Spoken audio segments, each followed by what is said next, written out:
Hildur, þetta var algjör naglbítur alveg fram í blálókin. Þið byrjuðu miklu betur, voru komin í stöðuna 99 þannig á tímabili en þær fóru að setja þrista þarna utan og ekki 1 og 2 heldur, bara neldu 4 í röð til þess að koma sér inn í leikinn.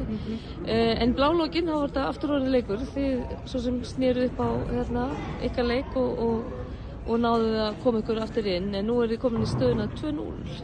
Það var bara með bakið upp í vegg. Já, hvað er planið? Hvernig sér þú svona, nú voru þið alveg gríðarlega svona fysikál og duglegar.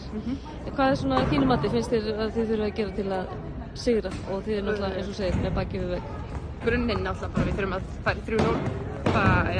Það er stefnan, en 1 leikur í einu og við svona gerðum margt sem við ætluðum að gera í dag, margt sem að gekk ekki upp, sem við verðum svo líka bara að skoða og fara yfir aðeins 2 daga sem við höfum milli. En þetta er bara svipað á síðustu leikur. Bara 2 hörkugóð lið, setja stórskot en leikurinn var búinn þegar þær voru yfir, akkurat núna, eins og síðast. Og við bara þurfum að koma okkur í sterkari stöðu, þannig að það séum við í lokin. Já, svona heilt yfir þá var svolítið álag á ykkur þarna. Þið fengu ekki mikla hvíld í þessu leik. Finnst þið svona eins og það hafi svolítið háð ykkur í blálókin?